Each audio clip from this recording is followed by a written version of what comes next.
प्रदेश में इन दिनों भारतीय जनता पार्टी में शायद कुछ ठीक नहीं चल रहा। भारतीय जनता पार्टी के बड़े नेता जहां कांग्रेस पर निशाना साध रहे हैं, तो वहीं उनके ही नेता आपस में लड़ रहे हैं। छत्तीसगढ़ में 2023 विधानसभा चुनाव में अपनी जीत की बात करने वाली भारतीय जनता पार्टी में गुटबाजी का सिलसिला तेज हो गया है। पहले सरगुजा संभाग, अब कोरबा जिले में एक और मामला निकलकर सामने आया है। भारतीय जनता पार्टी के दो विधायक आपस में खनिज निधि को लेकर लड़ रहे हैं। मामला इस कदर बिगड़ा कि दोनों ने एक दूसरे के खिलाफ प्रधानमंत्री मोदी से शिकायत कर दी। बात अब पार्टी फोरम से निकलकर सार्वजनिक मंच पर आ पहुंची है। कोरबा जिले में डीएमएफ फंड में गड़बड़ी को लेकर अकलतरा विधायक सौरभ सिंह की पीएमओ को लिखी चिट्ठी के बाद रामपुर विधायक और पूर्व गृह मंत्री ननकीराम कंवर की सोशल मीडिया में पीएमओ को लिखी चिट्ठी वायरल हो रही है। इसमें कंवर सौरभ सिंह पर व्यक्तिगत लाभ के लिए शिकायत करने का आरोप लगा रहे हैं। हालांकि अब कंवर ने उनके नाम से फर्जी लेटर हेड पर लिखी चिट्ठी वायरल करने की बात कहते हुए थाने में शिकायत दर्ज करने की बात कही है। दरअसल भारतीय जनता पार्टी के दो विधायक आपस में खनिज निधि को लेकर लड़ रहे हैं। मामला इस कदर बिगड़ा है कि दोनों ने एक दूसरे के खिलाफ प्रधानमंत्री मोदी से शिकायत कर दी है। बात अब पार्टी फोरम से निकलकर सार्वजनिक मंच पर आ पहुंची है। अकलतरा से भारतीय जनता पार्टी विधायक सौरभ सिंह ने 26 फरवरी को प्रधानमंत्री नरेंद्र मोदी को पत्र लिखकर कोरबा जिले के जिला खनिज न्यास संस्थान मद के पैसे का दुरुपयोग करने का आरोप लगाया है। उन्होंने कहा है कि कोरबा की कलेक्टर रानू साहू अपनी मनमानी करते हुए राशि का दुरुपयोग कर रही हैं। प्रधानमंत्री को भेजी अपनी चिट्ठी में विधायक सौरभ सिंह ने लिखा है कि कोरबा जिले में सबसे ज्यादा जिला खनिज न्यास मद में 600 करोड़ रुपए राजस्व मिलता है। विधायक का कहना है कि इस राशि से बिलासपुर और जांजगीर चंपा जिले के क्षेत्रीय विकास के लिए 10% राशि दी जाती है, लेकिन इस राशि को इस्तेमाल करने वाले परिषद की बैठक नियमों के मुताबिक नहीं हो रही। खनन से मिलने वाली राशि गाँव के विकास में खर्च होती है, मगर यह दूसरे मदों में खर्च की जा रही है। विधायक सौरभ का कहना है कि कलेक्टर कार्यालय में यूनियन का काम भी इसी मद के लिए किया जा रहा है और कलेक्टर रानू साहू अपने करीबी लोगों को काम दे रही हैं। प्रधानमंत्री से सौरभ सिंह ने इस मामले की जांच की मांग की है। दूसरी चिट्ठी विधायक ननकीराम कंवर ने लिखी है। ननकीराम कंवर ने सौरभ की शिकायत का खंडन किया है। उन्होंने कहा है कि सौरभ इस जिले के खनिज न्यास निधि परिषद के सदस्य ही नहीं है और न ही ये उनका इलाका है, तो उन्हें कैसे पता कि गड़बड़ी हुई है। वह दुर्भाग्यवश और अशांति फैलाने की साजिश के तहत यह शिकायत कर रहे हैं। भारतीय जनता पार्टी के विधायक ननकीराम कंवर ने पत्र को फर्जी करार देते हुए कहा कि मैं भारतीय जनता पार्टी का निष्ठावान विधायक हूं, भला मैं दूसरे भारतीय जनता पार्टी विधायक की शिकायत क्यों करूंगा। उन्होंने कहा कि मैं आदिवासी नेता हूं और छत्तीसगढ़ का गृह मंत्री रहा हूं। कोरबा जिले में खनिज न्यास निधि नियमानुसार ही खर्च हो रही है। इसकी सारी जानकारी मुझे है क्योंकि परिषद की बैठकों में मैं शामिल होता हूं। Bureau report, public news. Maharashtra के उप मुख्यमंत्री अजीत पवार अब मोदी के गुणगान करने में लग गए हैं। अजीत पवार ने मोदी को विकास पुरुष बताया है। अजीत पवार ने कहा है कि प्रधानमंत्री नरेंद्र मोदी ने अपने विकास के एजेंडे से लोगों का दिल जीता है। अजीत पवार ने कहा कि प्रधानमंत्री मोदी जब सत्ता में आए तो अपने विकास के एजेंडे के जरिए उन्होंने लोगों का दिल जीत लिया है। लोग उन्हीं को अवसर देते हैं जो विकास की बात करते हैं। राज्य के मंत्री नवाब मलिक पर मनी लॉन्ड्रिंग के आरोपों के बीच भारतीय जनता पार्टी नेता किरीट सोमैया द्वारा महाराष्ट्र के दागी मंत्रियों की सूची प्रकाशित करने से संबंधित सवाल पर अजीत पवार ने कहा, मुझे क्या करना चाहिए, क्या मुझे भी जेल चले जाना चाहिए, मैं इस पर टिप्पणी नहीं करूंगा। मैं सिर्फ विकास के लिए काम करता हूं। गौरतलब है कि बॉम्बे हाईकोर्ट की लवासा हिल स्टेशन परियोजना के लिए दी गई अनुमति पर कोई आदेश पारित करने से इनकार कर दिया।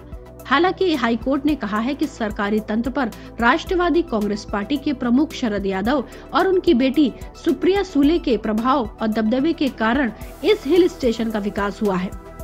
अदालत ने अपने आदेश में लवासा हिल स्टेशन परियोजना को शरद पवार के दिमाग की उपज बताया है। हाईकोर्ट ने परियोजना पर सवाल उठाते हुए सवालों को योग्य बताते हुए कहा कि लवासा सिटी को लेकर राष्ट्रवादी कांग्रेस के अध्यक्ष शरद पवार और सांसद सुप्रिया सुले की रुचि स्पष्ट रूप से दिखाई दे रही है। इससे यह साबित होता है कि आरोप सही हैं। जज ने कहा है कि इस बात से इनकार नहीं किया जा सकता कि शरद पवार और सुप्रिया सुले द्वारा प्रभाव और दबदबे का इस्तेमाल करना अनुचित निष्कर्ष है। इस तथ्य को दरकिनार नहीं किया जा सकता। बता दें 2001 में महाराष्ट्र सरकार ने हिल स्टेशन के विकास की अनुमति दी थी। तत्कालीन उप मुख्यमंत्री अजीत पवार जल संसाधन मंत्री थे। उनके आदेश से इस परियोजना को अनुमति मिली थी, जिसका याचिकाकर्ता ने विरोध किया था। जनहित याचिका में राष्ट्रवादी कांग्रेस पार्टी प्रमुख शरद पवार, उनकी बेटी और लोकसभा सांसद सुप्रिया सुले और शरद पवार के भतीजे और उप मुख्यमंत्री अजीत पवार को प्रतिवादी के रूप में नामजद किया गया था। हालांकि जवाब में केवल अजीत पवार ने हलफनामा दाखिल किया है। इस याचिका में आगे कहा गया है कि तमाम विरोधों और चुनौतियों को दरकिनार करते हुए शरद पवार और उनके परिवार ने मिलकर अपने करीबी उद्योगपतियों को यह प्रोजेक्ट दिलवाया। प्रोजेक्ट को बचाने के लिए साल 2005 के कानून में फेरबदल भी किया गया। याचिकाकर्ता ने अपनी शिकायत में यह भी आरोप लगाया है कि लवासा हिल स्टेशन के प्रोजेक्ट को पूरा करने के लिए किसानों से कौड़ियों के मोल में जमीन ली गई, यानी एक तरह से कब्जाई गई है। हिल स्टेशन लवासा प्रोजेक्ट पर पर्यावरण मंत्रालय ने पर्यावरण प्रभाव मूल्यांकन की अधिसूचना का उल्लंघन करने का भी आरोप लगाया था। वहीं प्रोजेक्ट पर जारी CAG की रिपोर्ट ने खुलासा किया है कि लवासा प्रोजेक्ट में नियमों का पालन नहीं हुआ है। लवासा प्रोजेक्ट के तहत निजी कंपनियों को फायदा पहुंचाने की कोशिश की गई। तत्कालीन कृषि मंत्री शरद पवार ने लवासा प्रोजेक्ट का समर्थन करने की बात भी CAG की रिपोर्ट में सामने आई है। Bureau report, public news.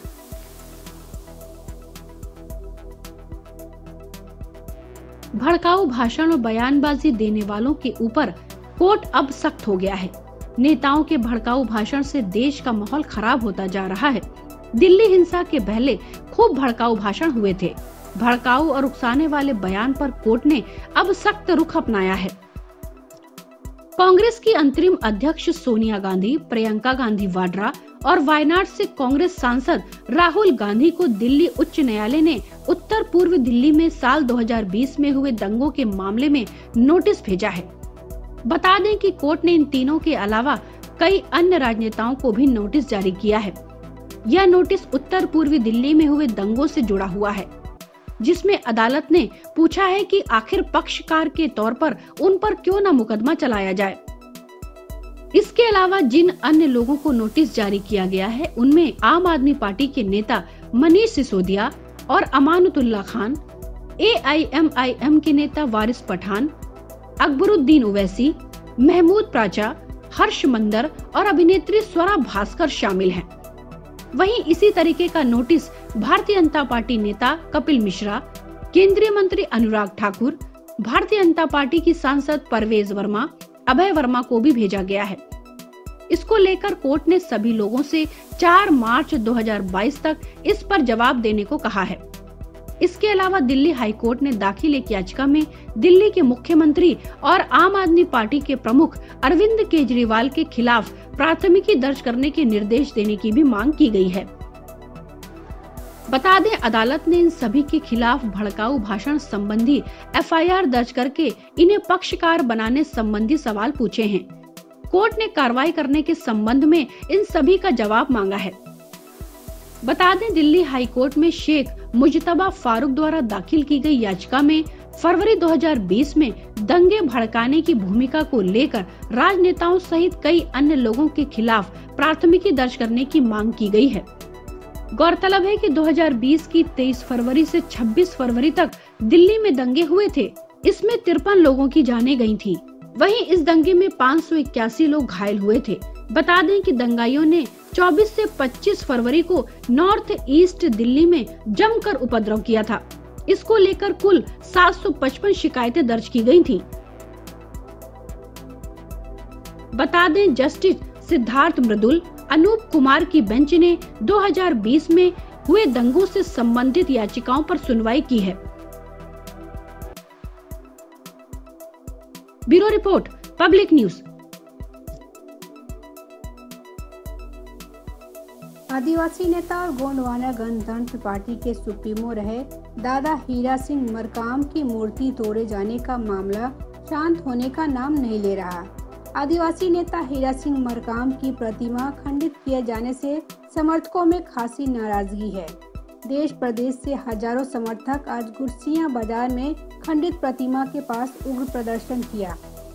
कार्यकर्ता पार्टी सुप्रीमो हीरा सिंह मरकाम की मूर्ति खंडित करने से काफी नाराज हैं। उन्होंने मुख्य आरोपियों की गिरफ्तारी की मांग को लेकर हंगामा कर दिया है। उग्र भीड़ ने कई घरों में पथराव किया और कुछ गाड़ियों में तोड़फोड़ कर आगजनी भी की है। सड़क पर ऐसा तांडव देखकर स्थानीय लोग सहम गए। दरअसल यहां गुड़सिया पंचायत के चौक पर पार्टी सुप्रीमो हीरा सिंह मरकाम की प्रतिमा उनके निधन के बाद लगाई गई थी, जिसे 15 दिन पहले किसी ने तोड़ दिया था। इसके बाद से पार्टी कार्यकर्ता आरोपियों की गिरफ्तारी की मांग कर रहे थे। इसके लिए पार्टी नेताओं ने कोरबा में अधिकारियों को ज्ञापन भी सौंपा था। बता दें कि जल जंगल जमीन के अधिकार के लिए दादा हीरा सिंह ने जीवन भर लड़ाई लड़ी। इससे उनके समर्थक खासे नाराज हैं। गोंडवाना रत्न दादा हीरा सिंह मरकाम की मूर्ति को तोड़ने की घटना के बाद से मोर्चा खोल दिया है। बताया जा रहा है कि लगातार कार्रवाई की मांग के चलते पुलिस ने 2 लोगों को इस मामले में गिरफ्तार भी कर लिया था, जिसके बाद पार्टी कार्यकर्ताओं ने आरोप लगाया कि इस मसले पे पुलिस मुख्य आरोपियों को संरक्षण दे रही है और उन्हें नहीं पकड़ रही है। कार्यकर्ताओं ने सोशल मीडिया में भी इस तरह की बात लिखी, जिसपे पुलिस ने गोंडवाना गणतंत्र पार्टी के 2 कार्यकर्ताओं के खिलाफ ही केस दर्ज कर लिया था। इसी वजह से पूरा विवाद उपजा है। इधर पार्टी के नेता पहले से ही आरोपियों की गिरफ्तारी की मांग कर रहे थे। दूसरी तरफ पार्टी के 2 कार्यकर्ताओं के खिलाफ केस दर्ज करने के बाद मामला और बिगड़ गया। इसके लिए पार्टी के लोगों ने गुड़सिया में सोमवार को एक सभा बुलाई थी, जिसमें बड़ी संख्या में पार्टी कार्यकर्ता शामिल हुए। जानकारी मिली है कि पहले तो पार्टी ने सभा की, फिर अचानक कार्यकर्ता गुड़सिया कटघोरा मार्ग में चले गए। यहाँ पहले उन्होंने चक्का जाम किया। पार्टी के लोगों ने इस पूरे मामले में कांग्रेस समर्थित जनपद सदस्य भोला गोस्वामी, राजेश जायसवाल और लक्ष्मी पर आरोप लगाया है। नेताओं का कहना है कि इन्हीं लोगों ने हीरा सिंह मरकाम की प्रतिमा को तोड़ा है, मगर पुलिस उन्हें गिरफ्तार नहीं कर रही है। पार्टी कार्यकर्ता पुलिस पर मुख्य आरोपियों को संरक्षण देने का आरोप लगाते हुए रोड से आगे बढ़ गए और भोला राजेश के घर के पास पहुंच गए। यहाँ उन्होंने सबसे पहले इन दोनों के घरों में तोड़फोड़ की। कार्यकर्ताओं ने इनके ही घरों में पथराव भी किया है। फिर इनके 5 समर्थकों की बाइक को भी जला डाला है। पता चला है कि कार्यकर्ताओं ने दुकानों में भी काफी तोड़फोड़ की है, जिसकी वजह से गांव की सभी दुकानों को बंद कर दिया गया है। मौके पे भारी पुलिस बल तैनात किया गया है। वहीं अतिरिक्त बल को भी बुलाया गया है। मौके पे काफी गहमागहमी का माहौल है। पुलिस अधिकारी स्थिति नियंत्रण में होने की बात कह रहे हैं। Bureau report, public news.